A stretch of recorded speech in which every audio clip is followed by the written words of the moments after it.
মধুসূদন, আগে তোমাকে যে বাড়ির কাজটা দিয়েছিলাম সেটা করেছো? আগে করেছি। কই দেখাও তো দেখি। আজ তো মাস্টার মশাই। আরে আপনি আসুন আসুন আসুন।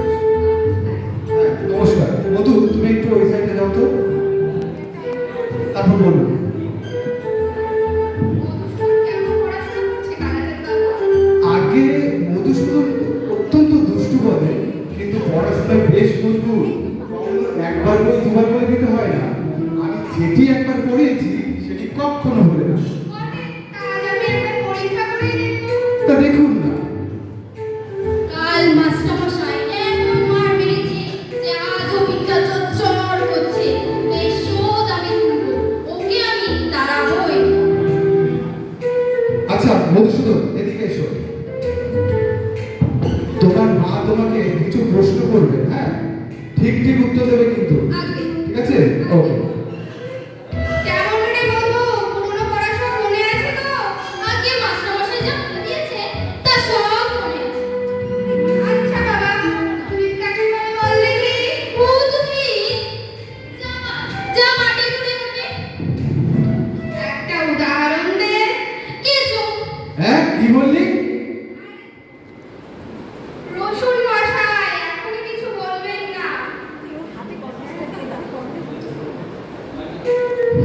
কাননে, আচ্ছা বাবা, কাননে কি ঘটে বলো দেখি?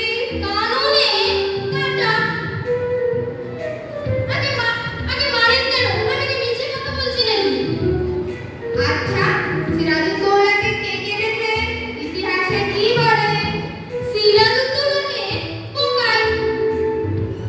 আগে মিছে মিছে মারতে বলছি। শুধু সিরাজউদ্দৌলাকে কেন? পুরো ইতিহাস বইখানাই তো পোকায় কেটে ফেলেছে। এই দেখুন। না, আজকে আমার স্টুডেন্ট শেষ করে ফেলবে, আমার কিচ্ছু রাখবে না। ব্যাকরণ মনে আছে? নাকি আছে? কর্তা কি? একটা উদাহরণ দিয়ে বুঝিয়ে দাও দেখি। কর্তা? কর্তা তো ওপরে জয়মুন্সি। কেন বলো দেখি? কারণ তিনি ক্রিয়াকর্ম নিয়ে থাকেন। তোমার মাথা। আগে মাথা নয়, শুধু তো পিঠ। ষষ্ঠী তৎপুরুষ কাকে বলে? জানি নে। আগে বিলম্ব জানি। ওটা তো ষষ্ঠী তৎপুরুষ। দেখুন তো, এবার আমার স্টুডেন্ট পাচ্ছে। অঙ্ক শিক্ষা হয়েছে? আগে হয়েছে। আচ্ছা, তাহলে তোমাকে কয়েকটা প্রশ্ন করি, করো। আচ্ছা, তোমাকে 6:30 সন্দেশ খেতে দিয়ে বলে দেওয়া হলো 5 মিনিট সন্দেশ খেয়ে যতটা সন্দেশ বাকি থাকবে তুমি তোমার ছোট্ট ভাইকে দেবে। একটা সন্দেশ খেতে তোমার 2 মিনিট সময় লাগে। কটা সন্দেশ তুমি তোমার ভাইকে দেবে? একটাও না। কি করে? কারণ সবগুলো সন্দেশ তো আমি খেয়ে ফেলবো, দিতে পারবো না। হায় ভগবান, এ আমার সব শেষ করে ফেলবে আজকে। কি পড়ালাম সারা বছর ধরে, হ্যাঁ? আচ্ছা, আর একটা প্রশ্ন করছি। আগে